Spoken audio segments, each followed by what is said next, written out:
Everybody. This is Ed Aves. I'm the Managing Director of APDSP, and I'd like to welcome all of you to our webinar today titled No One Has Ever Died from Too Much Sales Management. Before I introduce our speaker, I'd like to make a quick advertisement for another APDSP member event. And that is a series of things we call virtual roundtables. The virtual roundtable is an online face-to-face go-to-meeting, which allows people to just have a conversation with other APDSP members in non-competing geographies. So it emulates the idea of having a casual meeting at a conference, but without the travel. So the next one of these virtual roundtables is scheduled for April 21st at 3 p.m. Central. And you can learn more about that at our website, apdsp.org, or by emailing me at ed.aves@apdsp.org. If you have questions today during the webinar, and I definitely encourage that, use the questions tab on your screen, and that will send the question to me, and then I'll share it with our speaker at the end of the call. But don't wait. Whenever a question comes to your mind, go ahead and submit it so we have them at the end. All right, now I'd like to introduce Dave Fellman. Dave is the author of 3 books and more than 300 published articles on sales, marketing, and management topics, including dozens of articles on printing sales on the APDSP website. Be sure to check those out. Dave has led webinars for us before on several sales training topics, and I'm sure that you'll enjoy this today. Dave, with that, I'm going to turn it over to you. Thank you very much, Ed. Good morning, everybody. Yeah, our topic is meant to be slightly humorous, at least at the start, the title being No One Has Ever Died from Too Much Sales Management. But like so many things in life, there's a but attached to this, and here it comes. But far too many printing and graphic salespeople have underperformed in their jobs because they didn't get enough management. I want to talk with you today about providing more management if necessary. Now, let me make this clear. I am not talking about over-managing people. I'm not talking about micromanagement, although I will say that if there are micro things that your salespeople are not doing enough of or doing correctly, well, a little micro management may be in order. I'm not talking, though, in general about over-management. I'm talking about providing enough management so that your people could do the job that you want them to do. Now, this may represent sort of a rethinking of sales management for you. That's fine with me. If so, I think the rethinking starts with 4 fundamental truths. And the first of those truths is if your salespeople already knew how to sell more stuff and make more money, they'd probably already be doing that. They'd probably already be doing both of those things. At least part of the reason that you're not getting the results that you might be hoping for is that your salespeople don't know how to deliver those results. The second of my fundamental truths is that any skills or knowledge which they need in order to provide this sort of result, if they do not yet have those skills or that knowledge, it has to be trained in. Somebody's got to teach them how to do what you need them to do. And then the next consideration is that any attitudes which are necessary for success but not present in your current salespeople, they need to be motivated in. And it's long been my belief that success in selling is a combination of skills and attitudes. And then finally, the fourth of my fundamental truths is that this whole thing about sales management, it's not about managing the sales figures. It's about managing the sales people and maybe even more fundamentally, the sales processes, to make sure that processes exist and that the salespeople follow them. All right. Now let's get into some of the traditional thinking and what I think would be better thinking, more modern thinking about the whole subject of printing sales. In traditional thinking, and this is true not just of print sales, but all over the marketplace, any kind of selling, there's long time been a belief that there's hunters and there's farmers. Hunters find new customers. Farmers, well, this is all interesting because the whole idea behind farmers, I thought, was that they would grow current customer relationships. But the truth of the matter is that most of the people that we refer to as farmers really aren't doing much other than maintaining relationships. I don't think that's a satisfactory, well, wait a minute. Maintaining relationships, keeping customers has to be considered a satisfactory outcome. But gee, wouldn't we like to get more business from them if there's more business to be gotten? Anyhow, I think the traditional thinking is lacking. I think that it's a mistake to be thinking just in terms of hunters and farmers. To my mind, we should be thinking of engineers, evangelists, mechanics, miners, obstetricians, and pediatricians. There's a whole bunch of different skills and attitudes that I believe are required in the modern marketplace. Let's think about engineers, who tend to be problem solvers. Now, when you send your salespeople out into the marketplace to sell, I think we basically get two strategic choices. One is we can ask for an opportunity to quote on whatever these people are buying, and then we can compete on price. Or we can send engineers out into the marketplace who go looking for problems, who ask their customers, ask their prospects, ask their suspects, ask all of these people they're talking to, is there anything that you would change if you could about your current supplier? Is there anything you would change if you could about the quality or the service? Is there anything you would change if you could about the way these printed pieces work for you in terms of doing whatever it is that you want them to do for your business? There's been a lot of talk over the last 10 or 15 years about solution sales.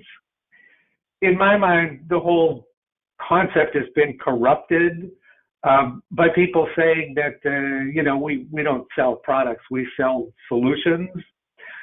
To my mind, there is no solution unless there's a problem. The kind of salespeople I think that we want out in our marketplace are up there looking for problems that they can solve. Then they really do become solution sellers. And oh, by the way, which is likely to be more profitable for you, selling on price, competing with everybody else out there in the marketplace on price, or differentiating yourself by changing the rules? And then we've got evangelists, and this is really all about getting out there and changing the status quo. Now, if you're watching on the computer and looking at my graphics, you'll see that I got the two words status quo down there twice. The only difference being that one is in lowercase and one is in all caps at a bigger font. And I want that to represent two different kinds of status quo. First is the status quo that represents whatever it is they're doing now in terms of the way they buy their printing. Second, though, is really the role that the printing plays in their business. Think about this. As our technology has progressed over the last, especially the last 10 or 15 years, maybe the last 15 or 20 years, we in the printing industry have gained the ability to do stuff that we could never do before. The things we can do in large format, the things we can do with personalization. Those are things that provide our customers with opportunities that they've never had before. Evangelists are not out there talking about new capabilities. they're talking about what our new capabilities, our printing capabilities, our data processing capabilities might be able to do for the customers. And again, this is a way to differentiate us, your company in the marketplace from all the people that are just out there selling print. We also got the mechanics who fix things, which could include defective products. A mechanic is a very handy personality type if there's been a quality failure, if there's been a service failure, especially considering that no printing companies ever had a problem with a quality failure or a service failure. The problems we have is when those failures damage customer relationships. How about miners? I found this definition of mining in an online dictionary. Mining is about extracting from a source. When we think about coal mining, we're thinking about pulling coal out of the ground. Gold mining, pulling gold out of the ground or out of a stream or wherever it comes from. But think about this. I believe that customers provide us with value. I mean, on one hand, if you want to have customers and happy customers, you got to provide them with value. But I believe very strongly that there is value to be gained by us from our customers, and I believe that every current customer provides you with 3 levels of value. The first level of value is the value of what they're buying from you now. And what's important about that is that you protect it, which means customer service, customer contact. The second level of value is the value of what they could be buying from you. And that includes other parts of your product line, other capabilities that you have that they've never bought from you in the past. And then the third level of value is the value of influence, testimonials, referrals, the ways in which current customers can help you to gain new customers. I hope you'll agree that having salespeople with a mining attitude and mining skills increases the likelihood that you end up getting more than just the value of what people are buying from you now. And then finally, I like the idea that there are obstetrician-type salespeople and pediatrician-type salespeople.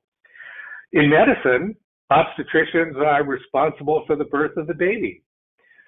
In sales, obstetricians, maybe like the old perception of hunters, obstetricians are responsible for the development of new customer relationships. Here, I want to touch for just a moment on the difference between, or on any separation between, sales reps and account managers. There's been a trend in the industry over the last 5 or 10 years in particular, to get away from sales rep as a title. I don't know, for some reason, a lot of salespeople don't want to be perceived as salespeople. Me personally, I think it's an honorable job, an honorable profession. I love the idea that people consider me as a sales professional. But many companies, many salespeople seem to think that it's a negative, so they'd rather be called account managers. To my mind, the sales representative is an account manager. The account manager should also be a sales representative. I have very little interest in what you ultimately call them, just as long as you recognize that you want your salespeople to be doing certain things that may be primarily new business development, new customer development. It may be customer growth. It may be customer maintenance. That's for you to decide. I just want to make sure that as part of your sales management program, that you are communicating to your salespeople what you want them to do every day and holding them accountable for doing that. Pediatricians are responsible for the health of the baby, of the little kid.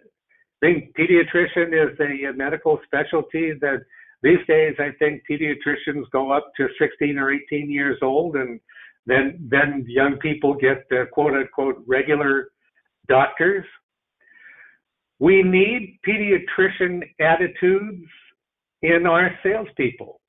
We need salespeople who have both the skills and the attitudes to maintain the first level of value and work at the second and third levels of value, growing the relationship, getting maximum value from them.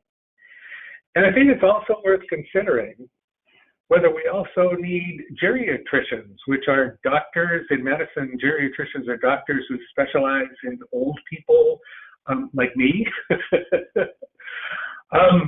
We have old relationships. And I hope you agree that a young relationship, a young customer relationship, and an old customer relationship can be two significantly different things with different challenges. One of the greatest challenges with an old relationship is to make sure that the people that you are selling to don't disappear without you knowing about it, to be replaced by younger people who might have their own thoughts on who they want to buy from. So this is me asking you to stop thinking in terms of hunters and farmers, or at least stop thinking only in terms of hunters and farmers. Start thinking about some expanded, what's the word I'm searching for? Expanded comparisons here. And start thinking about exactly what kind of salespeople you need. I mean, in all probability, what you need is some combination of 2 or 3 or 6 of these types of salespeople. It's important for you to determine exactly what you need, and then it's important for you to determine whether your current people are up to the task. So let's take a step further in terms of your rethought sales management program. And I want to ask you to do a little exercise. Think about your best salesperson, and on a scale of 1 to 10, with 1 being the lowest possible score and 10 being perfect, how would you rate your best salesperson's performance on that scale of 1 to 10?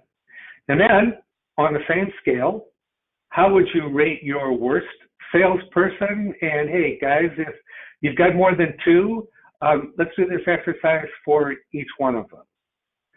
So at this point, what I want you to have is a general rating on a 1 out of 10 scale for each of the salespeople that work for you. And then I want to take this a little deeper, and I want to take a look at a list of very subjective sort of factors that might be important to a salesperson's ability to get out there and do this, to get out there and do what you want them to do. Here is my first list. And this is not meant, by the way, to be the all-encompassing final list of factors to consider.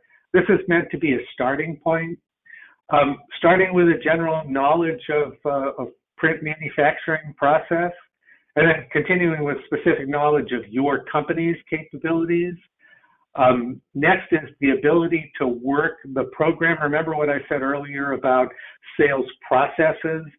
I love the idea that you think through the first we do this, then we do this, then we do this. This is how we sell in this company. So the ability to work that program is one of the factors I want to consider. The willingness to work that program is another factor I want to consider. Next comes whether the salesperson understands your company's value proposition, and next comes whether he or she has the ability to present it effectively. By the way, value proposition is a term that we should define. Here's my definition. In as few words as possible, your value description defines why you think people should buy from you rather than any of your competitors, especially if your prices are higher than their prices are. And I bet you'd agree, that's something that you need to think about and talk about when you're facing price objections. Next comes questioning skills. Next come listening skills. Next comes team skills and attitudes.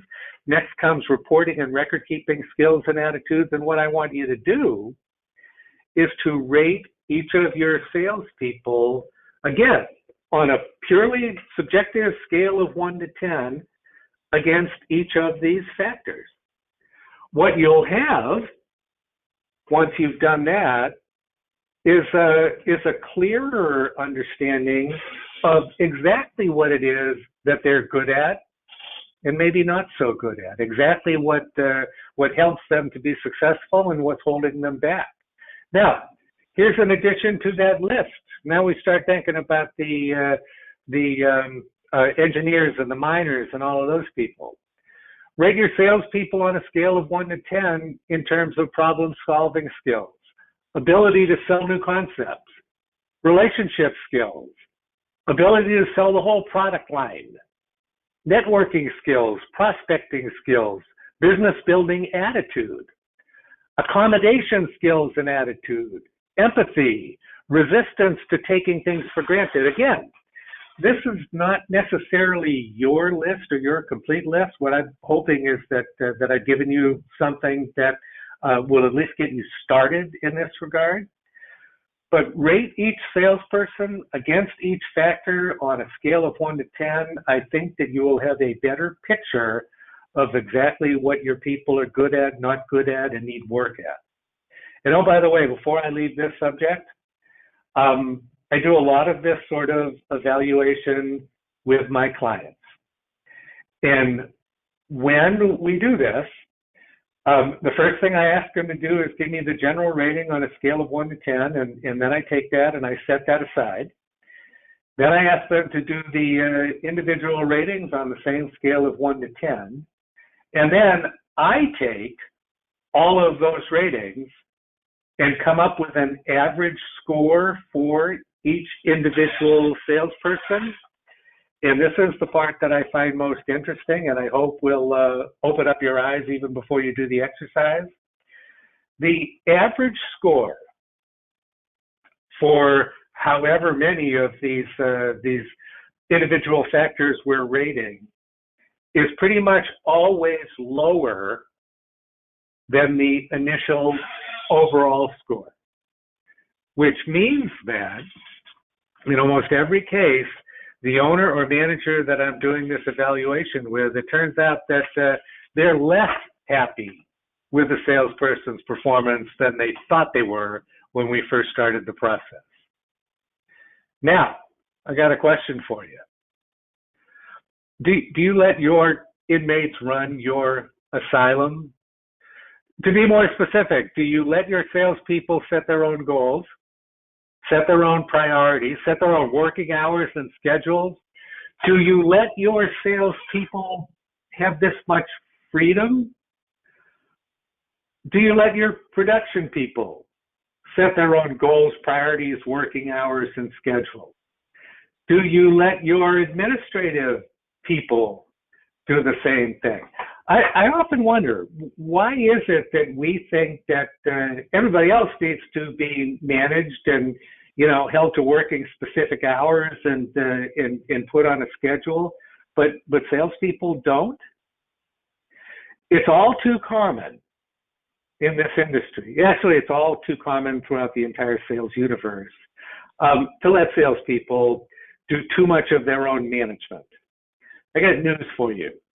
The percentage of salespeople who are truly able to manage themselves efficiently, effectively, and to really perform is tiny.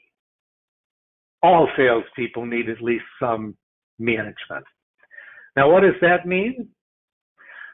I want to talk about talking to your salespeople. I want to talk about meeting with your salespeople and talking with your salespeople, because I believe that sales meetings are the most effective means of sales and sales management communication. And I actually believe that you should meet every day with each of your salespeople, and then again every week with each of your salespeople individually. And then I believe that you should meet at least once every month with your entire sales team as a group. Now, that probably sounds like a lot of sales meetings, let me break it down a little bit into exactly what I think the agenda for these meetings should be. The daily meeting with each individual salesperson, I see this as a short meeting, a 10-minute stand-up meeting, maybe 15 minutes at the most. What I want to see in the first meeting, in the daily meeting, is what is your plan for today? What is your schedule for today? What tasks do you have on your plate for today? And which of those tasks, which of these things do you consider to be your highest priorities?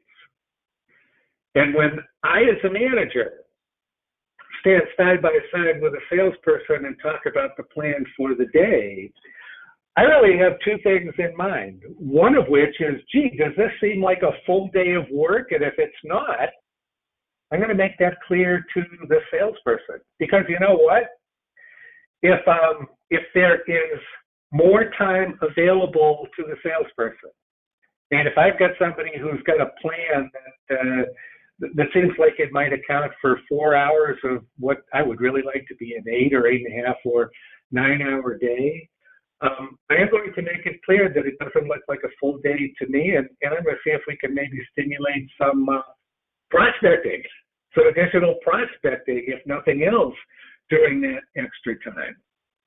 And I also want to make sure that my priorities agree with the salesperson's priorities. How many times have you got to the end of a day and found yourself talking to a salesperson about how they spent the day, and it turns out that there's something that was left undone that you thought was a lot more important than they apparently thought it was because they didn't get it done. Talking about those things in the morning before the working day really starts is really the best way to increase the likelihood that your priorities will be that their priorities will be consistent with your priorities. Now, at the bottom of this PowerPoint slide, I have the letter CRM.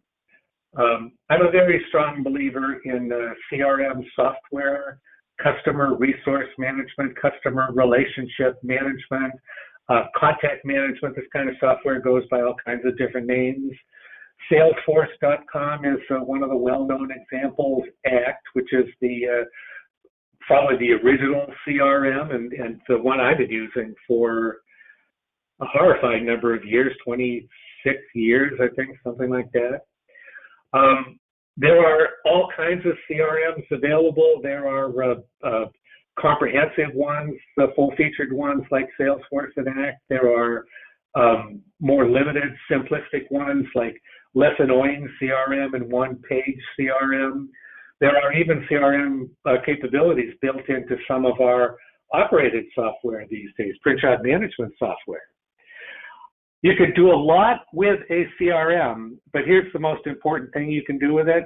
You can schedule a task for the future for one of your suspects or prospects or customers.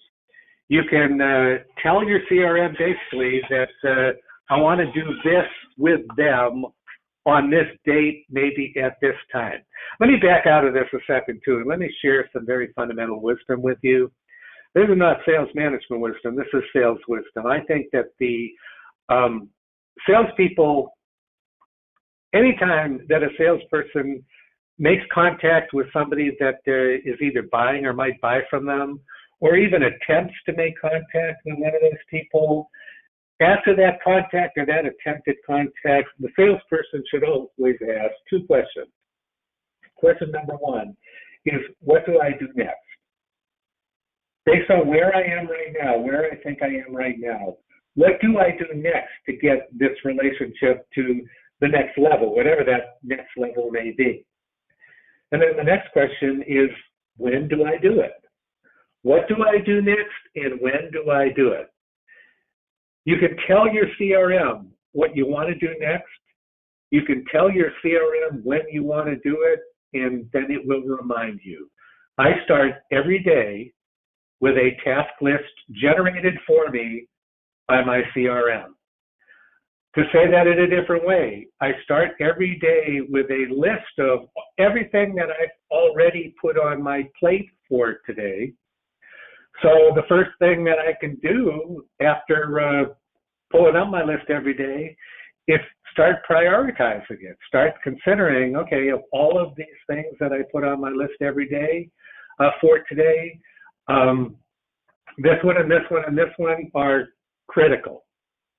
This one and this one and this one are important, but they're not critical. I will make sure that I get the first three done, and then I'll get to work on the next three. And then this thing and this thing and this thing, if I have time, I want to get these done today. But if they have to go till tomorrow or even the next day or even not get done at all, these are my lowest priorities.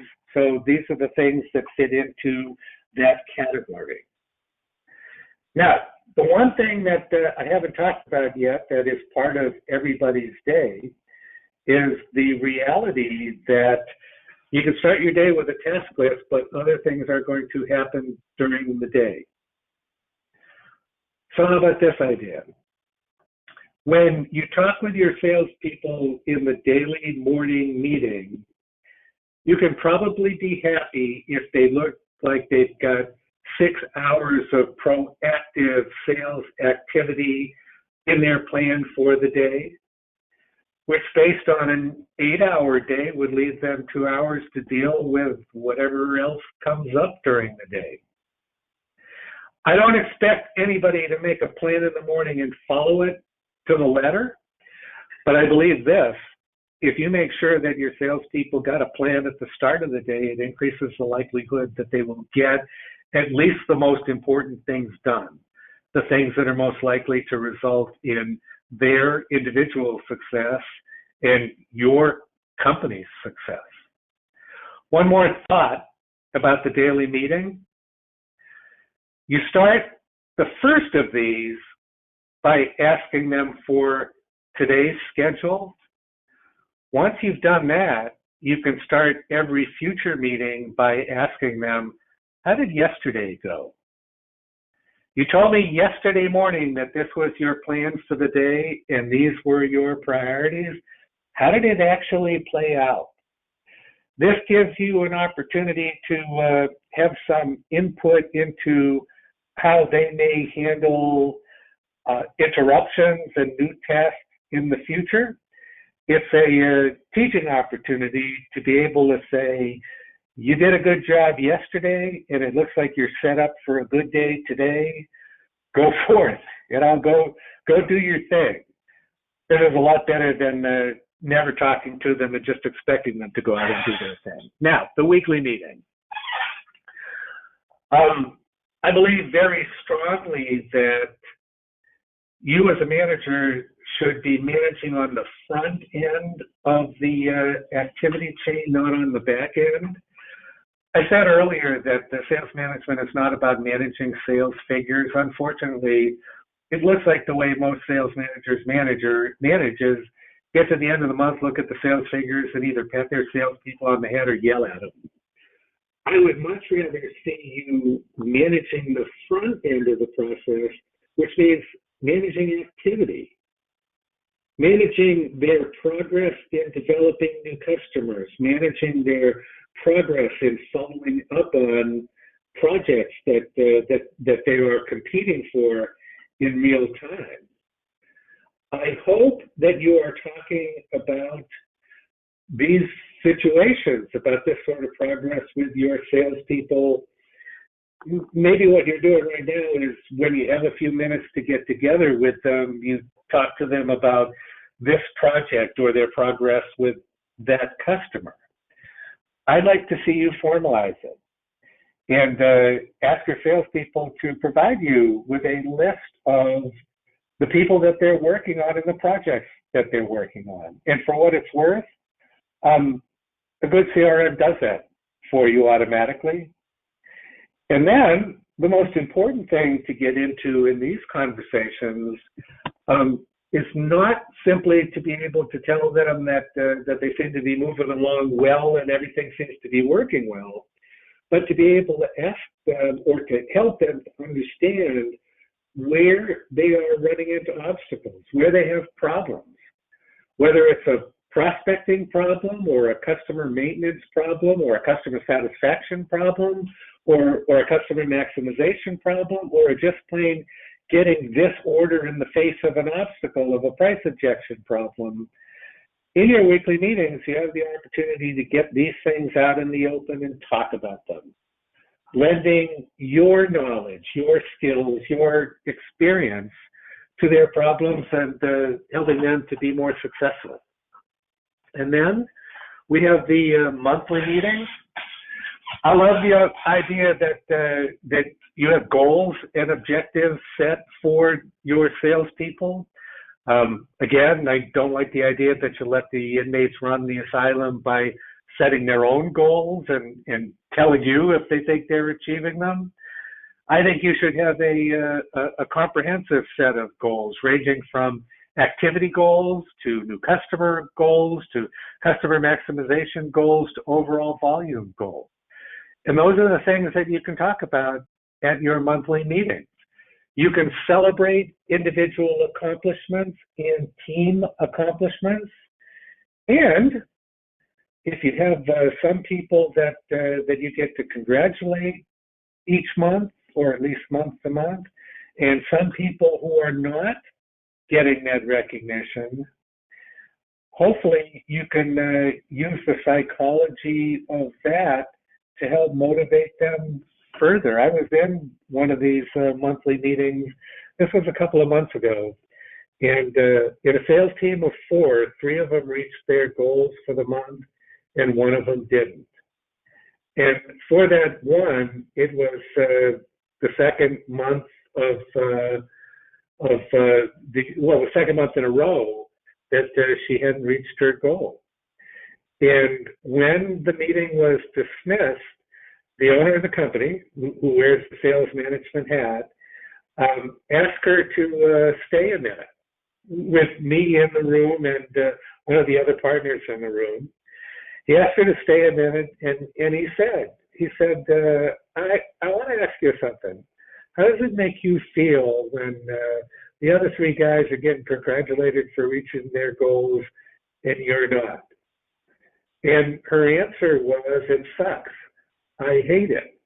And that launched them into a conversation about, all right, let's talk about what you can do to improve your performance and what we can do to help you improve your performance. And I believe that young woman left that meeting in a much better frame of mind than she was when the meeting ended and she was sulking a little bit.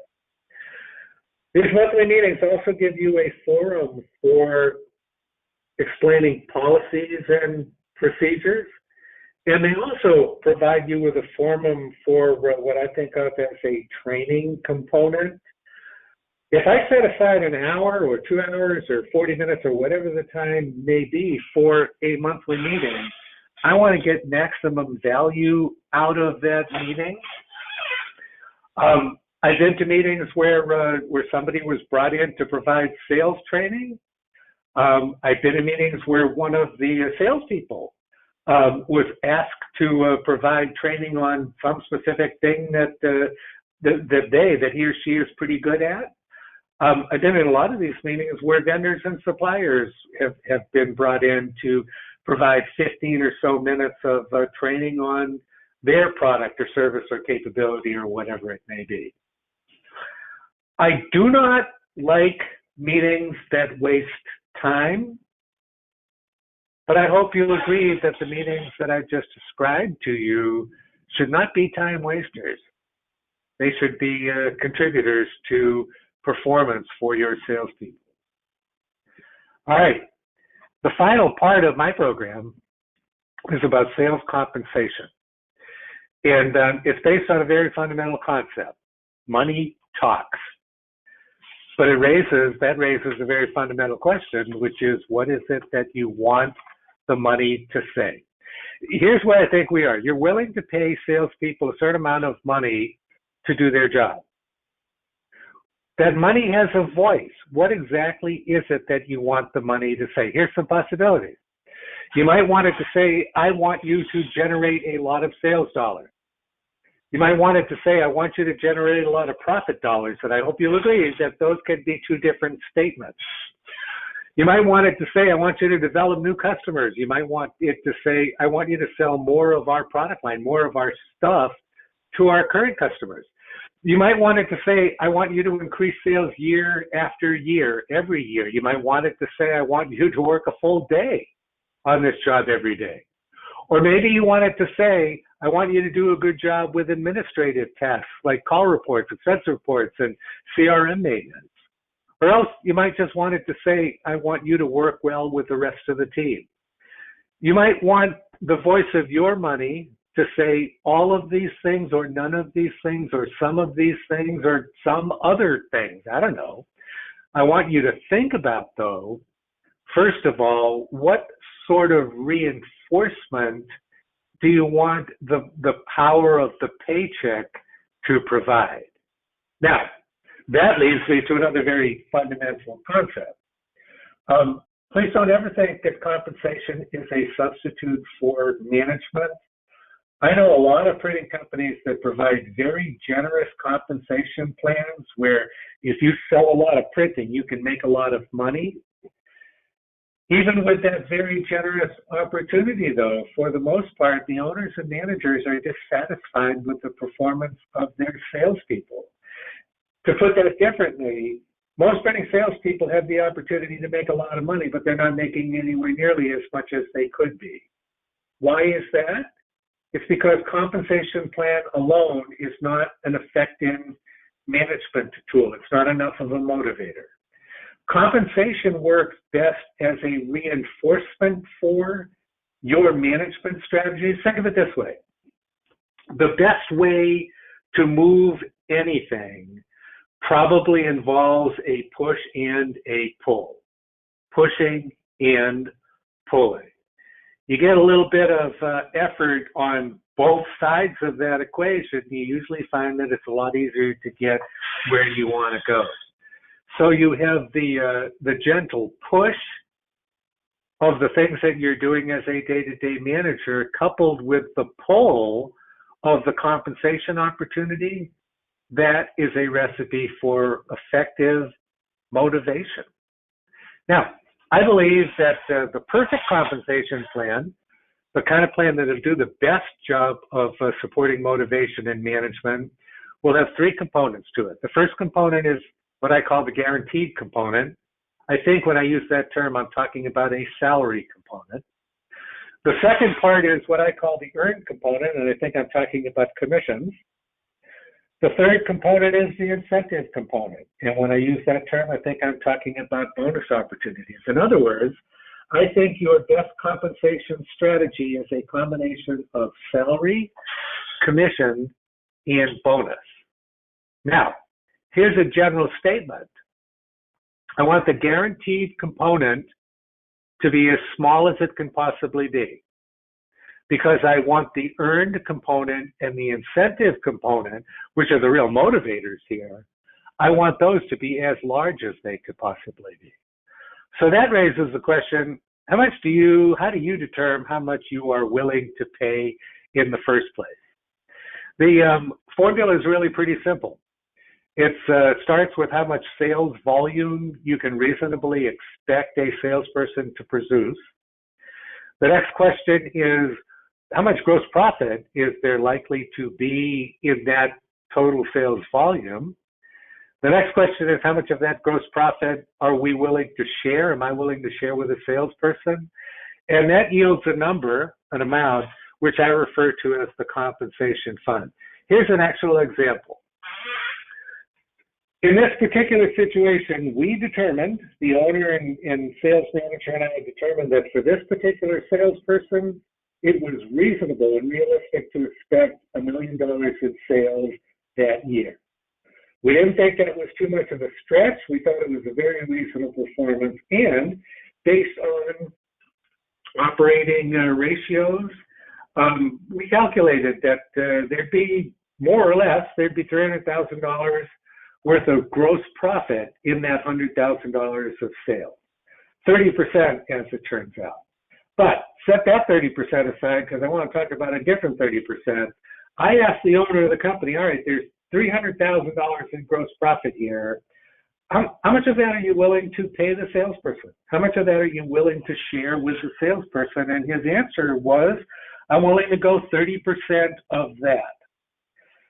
30% of $300,000 yields $90,000, a compensation fund of $90,000. So basically now we're saying, we determined that we're willing to pay this salesperson $90,000 to produce $1 million in sales. Next question. How do you structure that? Earned component, guaranteed component, incentive component. Here's option number one. 9% straight commission based on gross volume. In other words, 9% straight commission on $1 million in sales yields that $90,000 that we put in our compensation fund. Here's the question though. What does the money say? I fear the money says, go out and sell stuff. Go out and make sales. That's all I care about. Go in and go out and bring in orders. I don't care what you got to do to bring in orders. Let's look at option two, which is 30% straight commission based on gross profit. It's still a straight commission situation. But now instead of paying 9% of that top line $1 million, we're saying, I'm willing to pay 30% commission on the gross profit. I think what the money says now is go out and make profitable sales. When you make profitable sales, that's how you make money selling here, selling for this company. Now, option three, I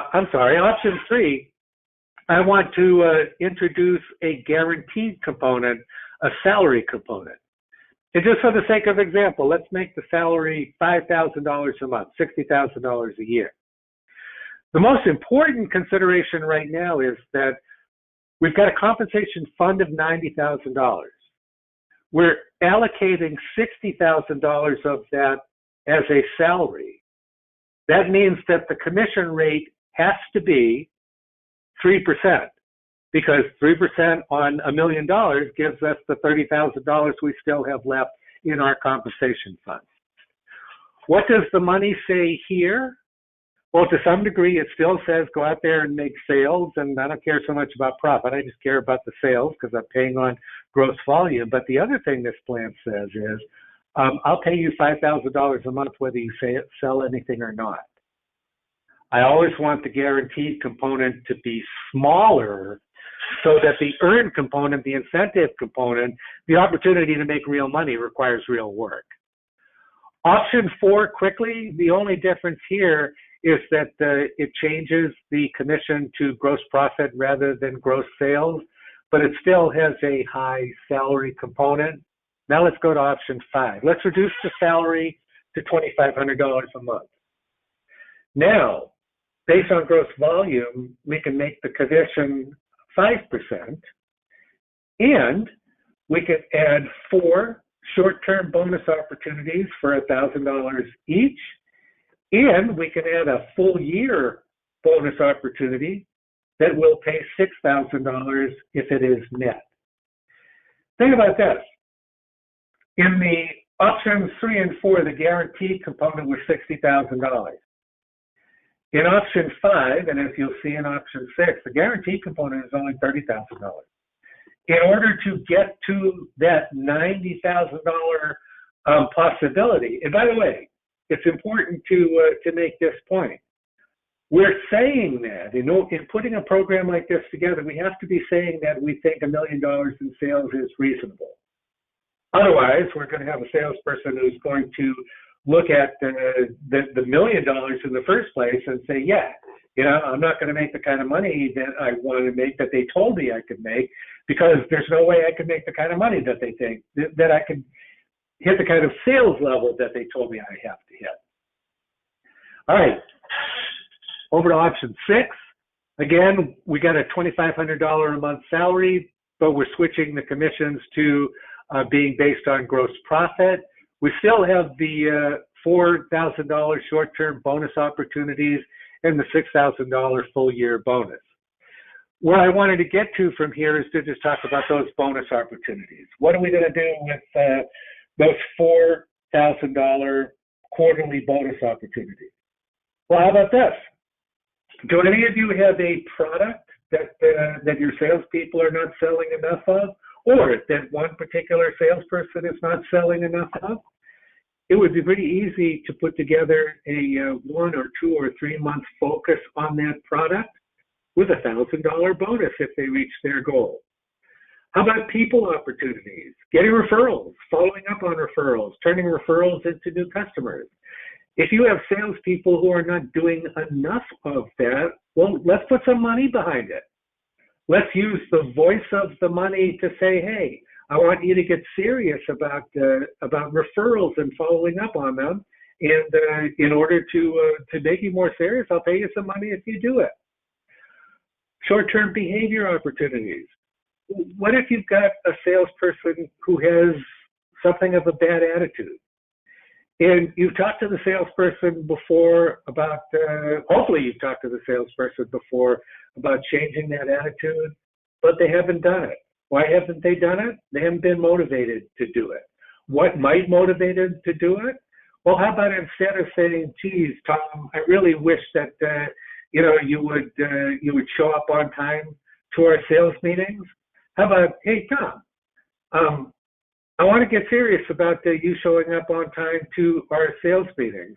And to show you how serious I am, I'm making a deal. You show up on time to the next 3, and I'll pay you $200 or $500 or $1,000 or whatever amount you decide to use about that amount of bonus money that you've got in the fund. I hope you recognize that this is an opportunity to use the voice of the money maybe more effectively, more efficiently. And by the way, that $6,000 full year quota and reward that I mentioned earlier, I love the idea that you set full year goals for your salespeople and provide them with a significant amount of reward if they get out and do it, if they get out and make it happen. Remember, if you give me a goal of $1 million in sales and I don't reach it and nothing happens to me, no consequences, either positive or negative, there's not a whole lot of reason for me to go out and do the extra hard work that it might take to make all of that happen. If, on the other hand, there is both some positive reward and some negative consequence, if I don't reach my goal, I think you're probably going to find that your salespeople are more motivated to do the work that you really want them to do. So now, to close off, my rethinking ends with the same 4 fundamental truths. If your salespeople knew how to sell more stuff and make more money, they would probably already be doing both of those things. If they do not, if they don't have the skills or the knowledge to sell more stuff and make more money, those skills, that knowledge has to be trained in. Somebody has to do that. It's probably you. And if what's missing are attitudes, they have to be motivated in. And that probably means that it's another job for the sales manager. Sales management is not about managing sales figures. It is about managing sales people and sales processes. It is probably about providing more management, more training, more teaching, more accountability than you have provided in the past, unless it turns out that your salespeople already are performing at a 10 on a scale of 10 level. So here's my final thought. It's just one more fundamental truth. I recognize this is an 80-20 thing. What we've talked about today does not apply 100% to 100% of your salespeople. I'm sure you have some good, solid performers that are already doing the job in a very satisfactory manner. All right. If that's the case, maybe think about what you can do to get them to the next level. Even though the next level might only be from an 8 to a 9 or a 9 to a 10, it still might be worth doing for you and for them. But please definitely think that the 20% the 80% of the sales universe who is performing at something closer to 20% levels, those are the ones that really do need the work. And if you got some of those people on your team too, nobody ever died from too much sales management. But far too many praying and graphics and signage and blueprinting salespeople have continued to underperform because they didn't get enough. Questions? Thank you very much, Dave. Dave, we have one question that came in. Let me read this to you. Can you address sales compensation for equipment sales reps who also sell a 3 to 5 year service contract? Should they be paid annually for the contract revenue or all up front? That's a great question. There is a part of me that says that you get the most motivational value when the reward is actually earned closest to the accomplishment. If I do something great today and I get paid for it tomorrow, that really reinforces the motivational value of the accomplishment. But having said that, from a business perspective, we know that there's things that can go wrong with even a 5-year service contract. So in that specific situation, I would pay the commissions on the service contract out on the schedule that the money is coming in. If the money is paid at the beginning of the year in one chunk, then I would pay the commissions for that the following pay period. If the service contract is paid on a monthly basis, then I would pay the commissions on that on a monthly basis. One way or another, the salesperson is going to earn the full value from the sale. And in this case, I think that the value of protecting the company outweighs a little bit the motivational value of the great big front-end payment right after the accomplishment. Thank you, Dave. If anyone else has questions, please do use your question tab. We have a few minutes left, and we can accommodate them. Let me ask one, Dave, that has come up, that's not asked today, but has come up before. We at APDSP, we have been trying to encourage our members to go beyond print sales to their primary contact, their primary market, which is architects, engineers, construction. And the point is, we're trying to get them to sell higher level services like digital document management and things like that, so that they are considered more a part of the team on a big construction job than just a service provider. And I'm wondering if you have an opinion on how a sales manager could motivate a salesperson to make that kind of a position change for the blueprinter. Well, the first thing is that an old-time blueprint salesperson may struggle with the let me back my slides all the way up to the beginning here. What we're really talking about here now is an evangelist situation, where we're talking about changing the status quo, thinking of me as a print supplier to now thinking of me as a real partner who could do so many more things. So we have to train the old timer with evangelist skills in attitudes. We have to prepare that person, make them comfortable with selling these new products and services. And then I think we can reinforce that with the compensation plan. I'll pay you specifically more for going out and doing specifically this. I mean, I could easily see sitting down with an old timer and said, all right, here's who you are now, and here's who we need you to be in order to maximize your earnings opportunity here. You got to do some study. You got to talk with these people. You got to learn all about this new stuff, and then you got to go out and sell this new stuff to these people. So here's the plan. Here's how I'll help you, and here's what's in it for you. Good. Thank you, Dave. I like that idea. Seems like a salesperson could be compensated for better positioning the blueprinter as a partner. And yeah. That could be measured by the fact that the blueprinter is invited earlier in the process to play a role rather than just being contracted or asked to bid on some printing. Those are all the questions. Hey, I have often. Dave, go ahead.